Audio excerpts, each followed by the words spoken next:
Freud, em sua obra, descreve as fases psicossexuais pelas quais o indivíduo passa ao longo do seu desenvolvimento físico e mental. Ele foi duramente criticado quando divulgou sua teoria, por afirmar que as crianças tinham sexualidade. Mas o diabo não é tão feio como o pintam. O que Freud afirma é que, na medida em que a criança amadurece, ela vai desejando coisas diferentes e também vai encontrando formas diferentes de gratificar esses desejos. Há um misto de necessidades fisiológicas, descobertas e fantasias na psique infantil e não a sexualidade que existe no adulto. Vejamos.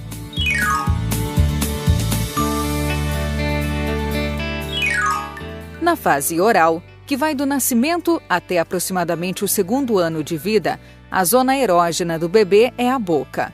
Por que zona erógena? Porque é a área na qual se concentram as necessidades do bebê e suas gratificações. Simples assim, não tem nada a ver com a sexualidade do adulto. As necessidades básicas do bebê são a sede e a fome. Então, ao receber alimento, essas tensões são aliviadas. Adicionalmente, ao receber o alimento, o bebê também será confortado, aninhado e acalentado pelo adulto que o alimenta. Logo, o bebê associa o ato de alimentação à redução da tensão alimentar e à sensação de prazer gerada pelo contato afetuoso do adulto. A boca será a primeira parte do corpo que o bebê aprenderá a controlar, e é para ela que ele dirigirá toda a sua libido.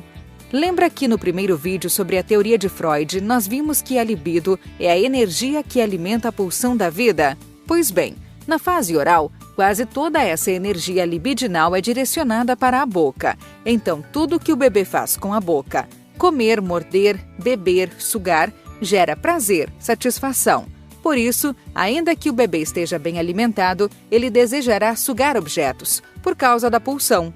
A fome, que é uma necessidade orgânica, já foi satisfeita, mas a pulsão, que é uma necessidade orgânica e psíquica, nunca é saciada. Nessa fase da vida, as pulsões se manifestam nas atividades que geram gratificação oral.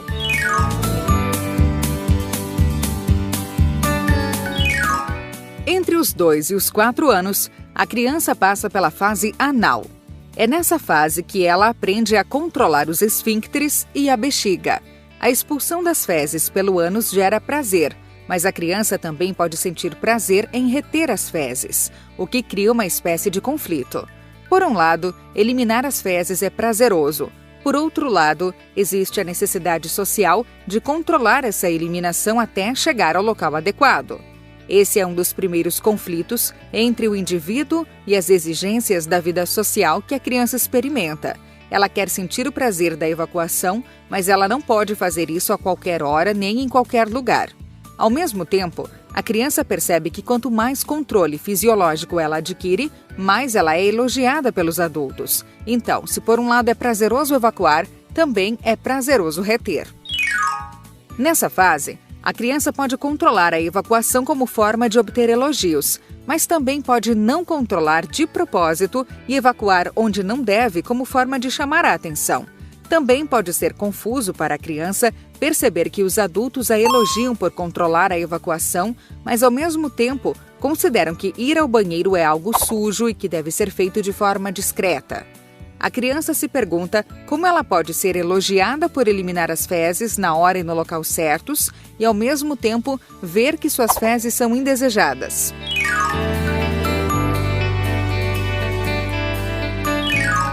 Por volta dos 4 anos, tem início a fase fálica. Mas por que Freud chamou essa fase de fálica? Porque é nessa fase que a criança se dá conta de que tem um pênis ou de que lhe falta um. Os genitais passam a concentrar todas as tensões e atenções da criança.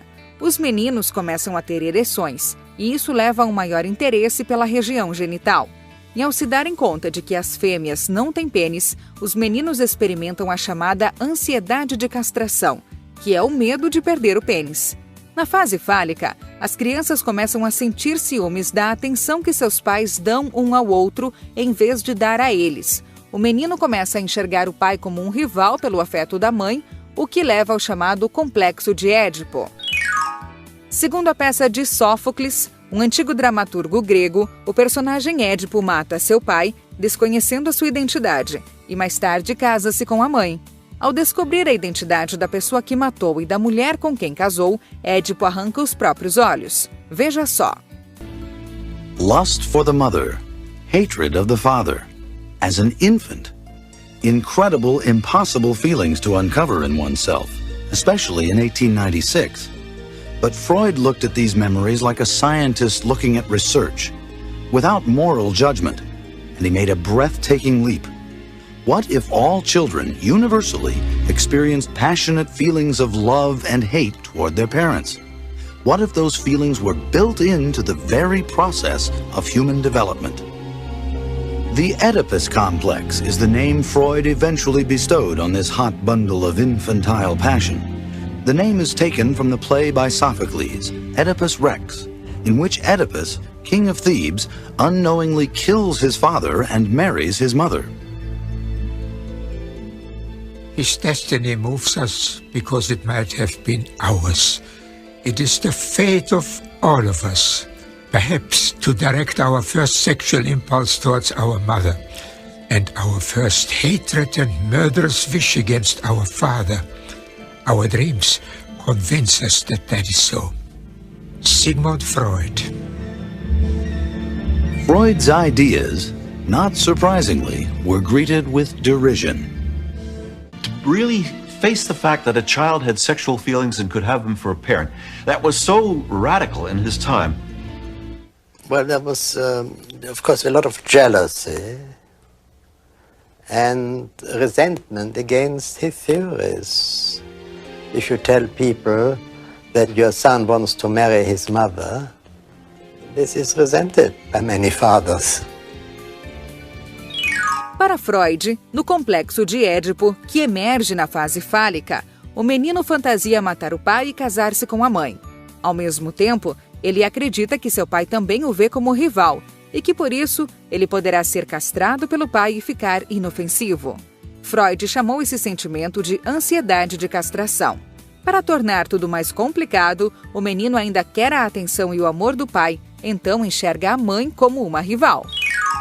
Segundo Freud, o amor e o temor por ambos os pais, a ansiedade de castração e o desejo pela mãe são conflitos que nunca poderão ser resolvidos por completo. Então, são recalcados. Ou seja, ainda na infância, todo esse complexo é descartado para o inconsciente, evitando que ele apareça e que a criança pense ou reflita a respeito dele.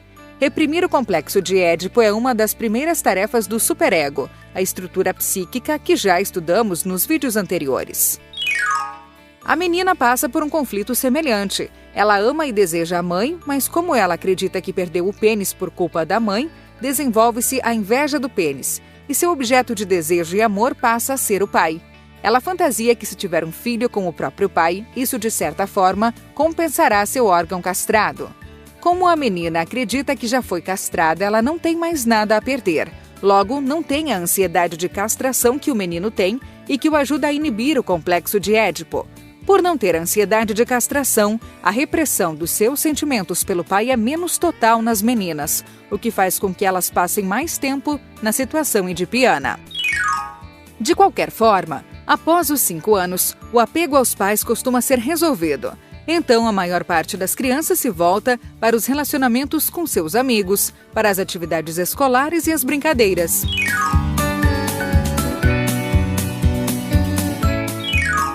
Entre os 5 anos e o início da puberdade, que costuma vir lá pelos 12 anos, a criança está no período de latência, ou seja, um período no qual os desejos sexuais não resolvidos na fase anterior são reprimidos pelo superego. De acordo com Freud, durante a latência, a sexualidade não avança. De fato, ele afirma que os anseios sexuais perdem o vigor e são temporariamente abandonados. Também é durante a latência que o ego desenvolve a moralidade e as atitudes de vergonha e repulsa.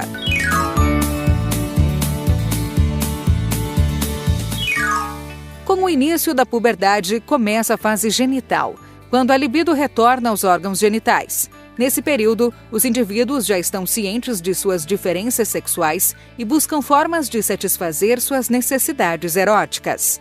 É na fase genital que o desejo sexual torna-se adulto. Sentimentos edipianos que não tenham sido resolvidos na fase fálica podem retornar na fase genital e assombrar a vida psíquica de alguns adolescentes, sendo responsáveis por parte das turbulências vividas nessa etapa da vida. Na visão de Freud, todos os indivíduos que conseguirem progredir pelas diferentes fases de desenvolvimento, resolvendo os diferentes conflitos de forma satisfatória, se tornarão adultos psicologicamente saudáveis.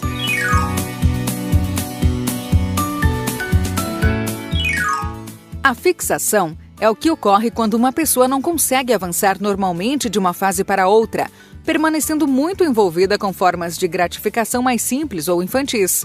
Pessoas que fumam demais, comem demais ou mascam muito chiclete podem ter fixação parcial na fase oral, ou seja, sua maturação psicológica pode não ter sido completa. O mesmo pode ser dito das pessoas viciadas em fofoca.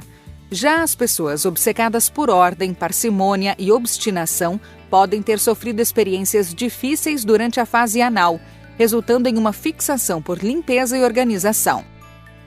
Isso não quer dizer que o adulto não pode gostar de ordem nem mascar chiclete, o problema está nos comportamentos exagerados. Por falar nisso, no próximo vídeo, vamos conhecer a diferenciação que a psicanálise faz entre neurose e psicose. Eu vejo você!